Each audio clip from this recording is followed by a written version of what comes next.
Okay, there we go. Hey, y'all. My name is Jennifer, and I'm a nutrition coach at Bandit CrossFit. Super excited today to dive into a topic that's pretty popular. We got a lot of traction on our little sign up sheet with what people struggle with snacking at night, but late night snacking seems to be a pretty hot topic. So hopefully, y'all will all walk away with some good information today to help you out with that. So at Bandit CrossFit, we are partnered with Healthy Steps Nutrition with a registered dietitian to support our clients here on the coast using a framework that's guided, tested, and proven. We also believe that something as fundamental as nutrition shouldn't be complicated, which is why we focus on a simple habit-based approach. We know that helping you become the best and healthiest version of yourself isn't just about what you eat or just going to the gym a couple hours a week. We have to focus on the other, like 23 hours of a day when we're not in the gym. So thinking about nutrition, what we're eating throughout the day, our stress levels, how much we're sleeping and what kind of quality sleep we're getting, what type of exercise we're doing, our support system, and your lifestyle. And recovery too kind of goes in with exercise.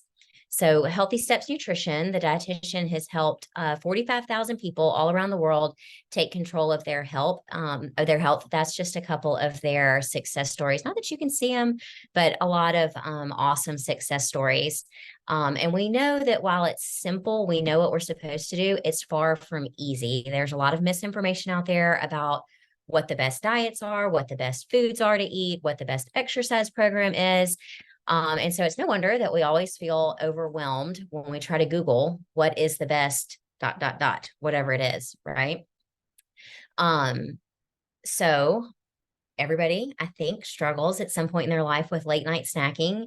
My late night snacking story is like when I was growing up and I was a little kid, like my mom gave me a snack before I went to bed every single night. And it was either like, I remember having little cups of like miniature marshmallows.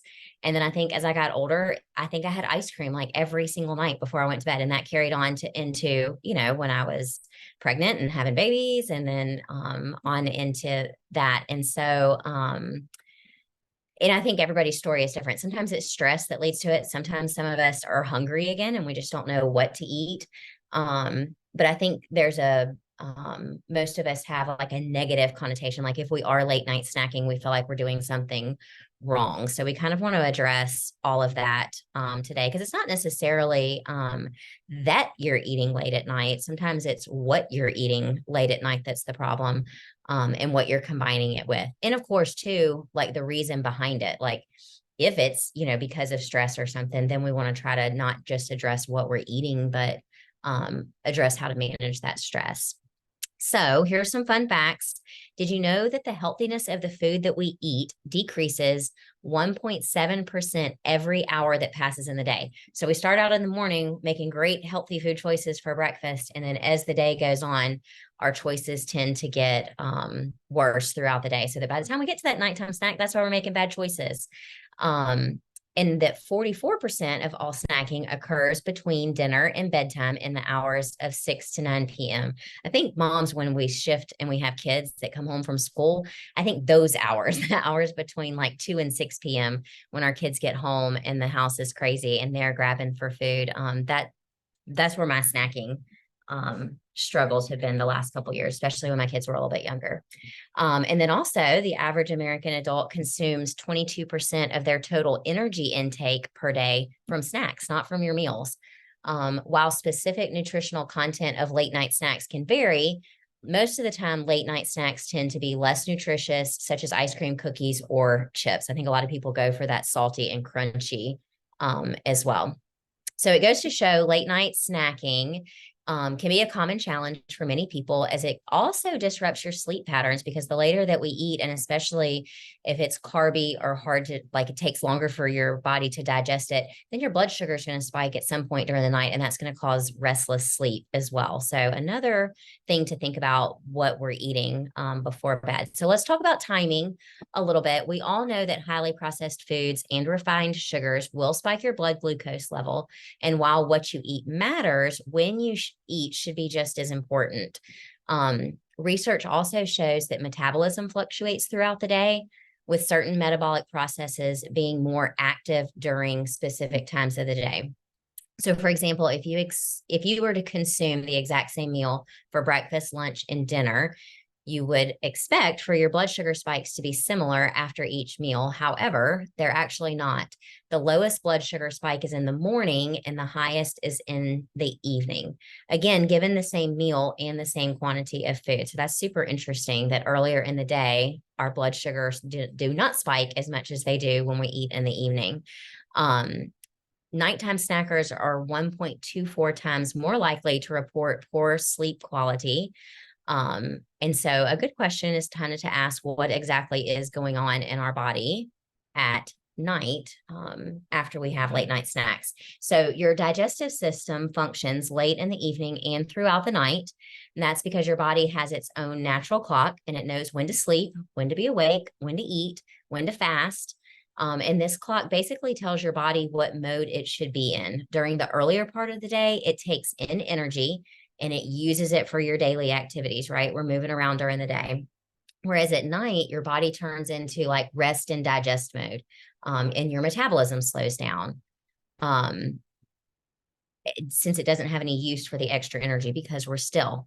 That excess in energy will lead to the body storing it as fat if there's too much of it there. So over time, the habit of late night snacking will disrupt your body's natural rhythm, your digestive process, and your sleep patterns. So that's what we're here for today, to navigate some late night snacking or maybe how to select a more nutritious snack if you are going to eat later in the evening. So we have 3 tips. Let's get into the first tip. The first tip is to establish a regular eating routine.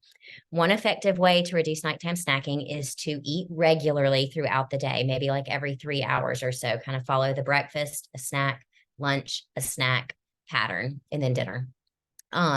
Research shows that skipping meals leads to a decrease in your blood sugar. When those dips in blood sugar occur, your body will naturally work to get the levels back in balance. And it'll do this by signaling your body to eat immediately, which typically results in us grabbing ultra processed foods rather than eating the healthy foods because we just feel like we have to have it right then because we don't feel good.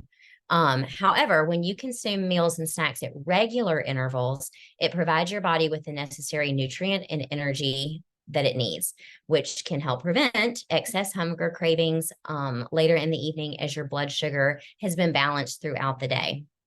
That also helps keep your metabolism on a regular rhythm too, and your body knows what to expect and when to expect it. Once you find a consistent eating routine, choose meals that are balanced with carbohydrates, fat, and protein. So every time you eat, you want to make sure that you have all 3. Cutting back on any one of those nutrients can result in a lack of satisfaction, or you'll get hungry again real soon. So we try to follow the plate method with all of our meals, with real food options, less processed, the better. One reason that we want to decrease how much processed food we're eating is because they're packed with extra things that we don't need, like sodium, more fat, and just about everything has sugar in it. So a simple way to start is by reshaping your plate with the plate method, filling up half of your plate with non-starchy vegetables, like thinking about your green vegetables, and then a fourth of your plate with lean protein and a fourth of your plate with starchy carbs, things that have fiber in them. Is what we're looking for. And then just being mindful of healthy fats, like they're kind of off to the side. And a good rule of thumb is to use your thumb to measure your fats. So like 1 thumb for girls and 2 thumbs for guys. It's an easy way to ensure that all your meals and snacks are well balanced. Okay. Tip number 2 is just to be mindful when you're eating. Before you reach for that favorite late night snack, it'll be super helpful if you just kind of question why you're eating. For a lot of people, we're eating because we're bored, or we've had a super stressful day. So it's usually because of negative emotions. So with our nutrition clients, we try to teach our clients to pause when you have the urge to eat. Give yourself a minute to kind of understand the craving and where it's coming from. Is it because of your mood, or are you actually hungry? Um, and then we kind of use each letter of the word pause to stand for the action that we want to use. So P is for pause in between the urge to eat and actually eating, taking a few mindful breaths and assessing. And then A is for assessing your hunger. Am I hungry or am I bored? And then U is to understand what's triggering you to want food if you're not actually hungry. Is it thoughts? Is it feelings? Some kind of a need that's not being met, such as like emotional, like, are you angry? Are you lonely? Are you bored? Those kind of things. And then the S is to kind of sit with that feeling for a minute. And if it is an emotional based thing, it'll kind of dissipate with time. Then you can kind of spend that time focusing on, well, how can I fix this? You know, if I'm not actually hungry, I don't necessarily need to eat. Maybe I need to like grab my journal and kind of write down, you know, what I'm feeling, or do I need to call somebody and talk through something? But kind of deciding, satisfying the true need and plan for triggers as they come up. Okay. And then the E is evaluate what works. And when you figure out what works, you want to repeat that so that you're successful in the future. Um, and also, I like to tell people to drink a cup of water, because sometimes you're actually thirsty too, especially when it's 10,000 degrees outside and you've worked out in the gym, or you've been outside, or even just getting in and out of your car right now. It's super hot. And your body doesn't really know the difference sometimes between being hungry and thirsty. Like sometimes you can feel it in your mouth, but a lot of times you just need some water. So, but pausing before snacking to give yourself an opportunity to assess your hunger levels, evaluate your cravings, and consider healthier alternatives if needed. After using that method and you've sat and you've kind of thought with your feelings and what you're feeling, then you have to make a choice. If you're hungry, grab a snack that's balanced. Again, use the plate method. Even if it's a tiny plate, you know, if it's late at night, have some vegetables, have some protein, and a little bit of carbs. Don't worry, you know, we don't need a ton of carbs at night, because that's what's going to spike that blood sugar while you're sleeping. And if you're bored, engage in another activity like reading or deep breathing, anything to kind of distract yourself from that craving. Third tip is to create a wind down routine. Taking a walk around the block. If you have streetlights where you live, I don't have streetlights where I live, so I don't do a walk around the block. I walk around my house. Just might be the perfect touch to burn off some of what you ate. Several studies have shown that walking after dinner can help regulate your blood sugar. So 15 to 20 minutes is all you need. Helps improve your digestion by increasing the rate at which your body moves your food through your stomach. So that's what we want. Remember that your body has its own internal clock. And as the day winds down, it will move towards that rest and digest mode. So a walk is the perfect way to kind of bring that metabolism back up later in the afternoon and burn it off. Next time you find yourself in front of the fridge or the pantry, take a minute and pause. What are you wanting for yourself, and whether or not your choices align with your goals? So kind of asking yourself, if I have this snack, is this going to move me closer to or further away from the goal that I have set for myself? Oftentimes going to the pantry is out of boredom, or it's routine, like we've just created it to be a habit. Or maybe you haven't eaten enough balanced meals throughout the day and we're just trying to fill a gap. So just really being mindful of why we're hungry, and then circling back to that first tip of eating regularly throughout the day. So some frequently asked questions. Is it bad to snack before we go to bed? Not necessarily, especially if you've had a smaller dinner, or it's been a lot earlier in the day than normal. You might need a pre-bedtime snack. And so again, choosing nutrient-dense options that are packed with protein, healthy fats, and low in sugar. That combination will slow the rise of your blood sugar and helps you to digest it slowly and keep you full. How do I curb sweet cravings? Because I'm not a salty craver, I'm a sweet craver. A lot of people do crave something sweet after dinner or in the nighttime hours. So keep your favorite low sugar fruits on hand, like berries and stuff, to give you a dose of the sweet. It'll hit your sweet tooth, but then also it puts fiber in there to help you help it not spike your blood sugar. Another tip is experimenting with veggies like red bell peppers and carrots. Both of them offer a little bit of sweetness and some crunch. So sometimes that is satisfying for people. as well. And then HSN in our recipe page, this is on the Bandit CrossFit website as well, has some snacks that are suggested for late night snacking. Casein pudding is my favorite. I think that probably goes back to my craving and habit of eating ice cream at night, because I just make, put a little scoop of the casein and just enough almond milk to where it's creamy, and it just kind of satisfies that slow, creamy craving. Frozen grapes with a little bit of lime juice. Frozen grapes are really good, especially right now because it's so hot. That mini baked apple crumb is really good. It's just kind of like a little single serving of apple pie, but without all the added sugar and flour and such. And then roasted chickpeas, that's a great go-to for people that like the crunchy, like chips or something like that at night. Because when you roast them, I mean, you can make them as dark as you want to, but you can also season them with different things. Like if you're a ranch kind of person, or, salt and vinegar or something like that. So those are kind of our top 4, but we did ask a question for people that registered, what their kind of go-tos were at night. And popcorn was a big one, and popcorn's not terrible, but we could add some protein to it. Some lunch meat rolled up, or a boiled egg with the yolk taken out or something like that. Not terrible. Fruit, somebody said they like fruit and dark chocolate. I think that's a great bedtime snack. If you could just put a little protein with it, even better. Graham crackers and peanut butter, pretty high in the carbs, but a little bit's okay. But adding protein to it. Ice cream, I say try the casein pudding because it works for me. It's a good sub. Chips and crackers, again, I think the chickpeas are a great sub for that. Cookies, people that want to snack on cookies at night, there are lots of recipes out there to use the casein protein powder in cookies, and they're not terrible. It's not so bad. I think there might actually be one on the HSN website. If not, I'll share one in the next couple of weeks because I've been experimenting with them. So biggest takeaway from this, being honest with ourselves, late night snacking is going to happen, but repeated late night snacking can have negative implications on your overall health and well-being. Again, moving you further away from your goals and not closer to. So striving for balanced nutrition, mindful eating, better sleep hygiene will all lead to optimal health.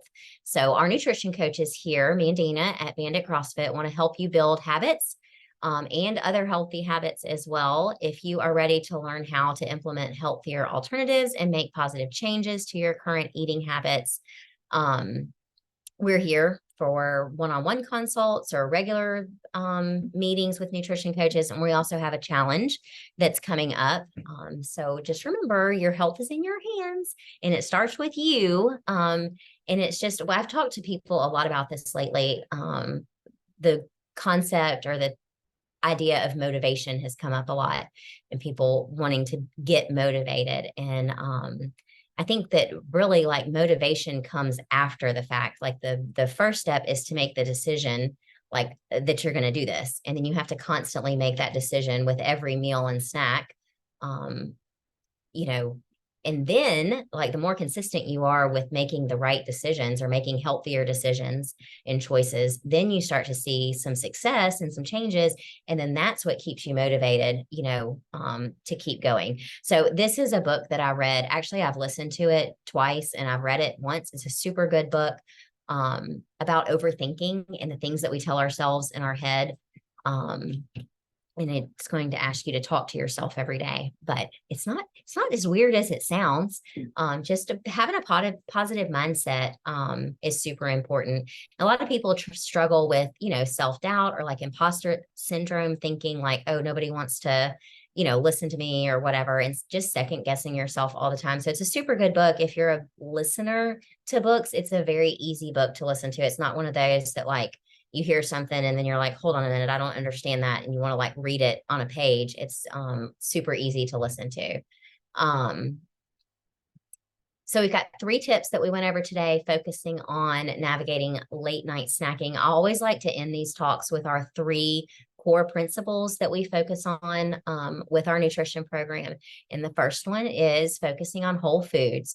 We want to start choosing whole food options and less processed foods that are packed with sodium, fat, and sugar. A simple way to start this is by reshaping your plate using the plate method. We talked about that today.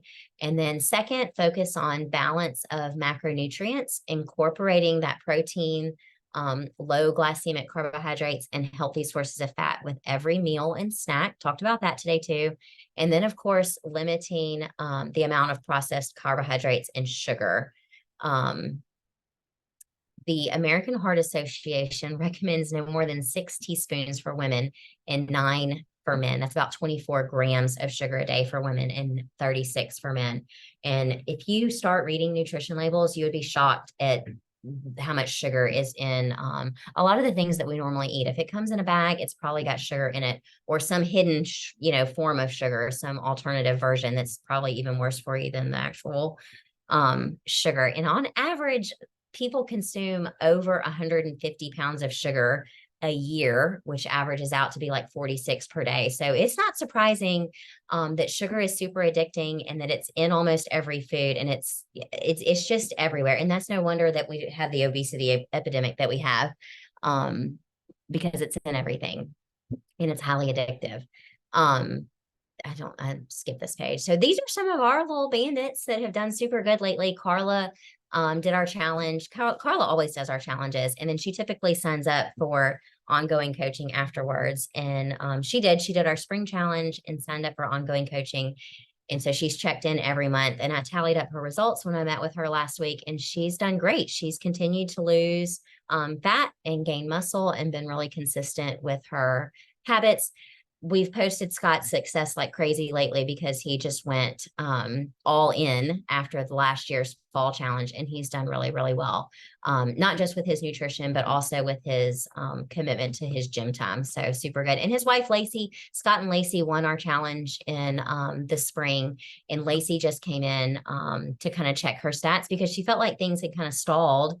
But then the magic of that InBody, where you can see what your fat and what your muscle are doing, and she's actually lost fat and gained muscle. She didn't even know it. She just thought the scale was stuck. So super excited for Lacey.